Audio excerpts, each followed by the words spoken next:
Christian Prince, maybe if you can explain to the people in the chat about the poetry of Amr al-Qais. It's really interesting, that topic. Maybe you can show them also. If you Google it, you can find a picture exactly from the text of Amr al-Qais, who was a couple hundred years before Islam and before Muhammad. And Muhammad took it, copy paste exactly the same poetry of Amr al-Qais, and he put it in the Quran about قامت الساعة والشق القمر. You know all these ayahs, right? And I believe there are 4 ayahs or something. Many. That Muhammad, many, but at least 4, and he copy pasted. And my friend, it's a copy paste religion. In my book Quran and Science, I have tons of those things, not only from Amr al-Qais, from many books, because Muhammad was copying from many. From the Sanhedrin, but this is the poetry. This is the poetry. And you know, the poetry is very beautiful, actually. Muhammad, he copied from it. This is why he took it.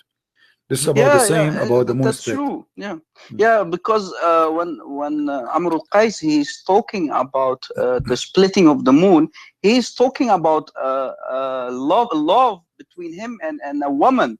How is suddenly a poetry about the love of a woman between a husband and his wife became splitting the moon, actually splitting the moon? You know, you see people guys, don't know that. You see, guys, I'm losing my voice. You see the poetry. This is the poetry in front of me. Muhammad, he copied. Let me show you the part he copied. That is Sa'a wa Shaq al-Qamar. Here. Yes, that one. Let me highlight. Okay. So he copied this part from the poetry. And then ناعش الطرف بعينيه. He copied that part. فرماني فتعاطف عقر. He copied that part. فتركني كهشيم المحتضر. Copy this part. Then عدد الأقمار يسرى في الدجى. Here, into this part. And نوركم شيء زهر. This part. And then he continue. I mean, he is copying exactly word by word. Exactly. Because this is a love story.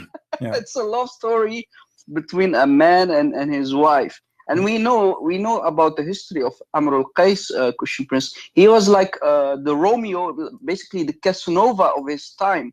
He was writing poetry, and he was loved by many women in his lifetime. You know, he was like Hugh Hefner, right? Anyway, but you know, at that time, you know, and by the way, he was supposedly Christian too. So he's a well-known guy, right? but that at that time, you know, poetry for women, it was very, I mean, those are desert people. They have nothing to do except poetry. They speak poetry. They don't even talk language. They, you know, they speak to each other at poetry, you know. So when, and that's why the people who knew about this poetry that Muhammad stole, this is why they are, everyone in the Quran, they are telling to Muhammad, you're nothing but a scam. You're stealing from things that are already known. So people who could write and read, they knew about this poetry. But you know, a lot of people illiterate in the desert, they cannot write and read, so they believe Muhammad. Well, we are here to expose it, what we can do. It's you know, Islam is made by illiterate, so-called illiterate, but we know he could write and read very well. But it's made for illiterate people who follow a blind religion, blind political ideology, basically. It's not easy to say to yourself, I was a fool all my life following a liar.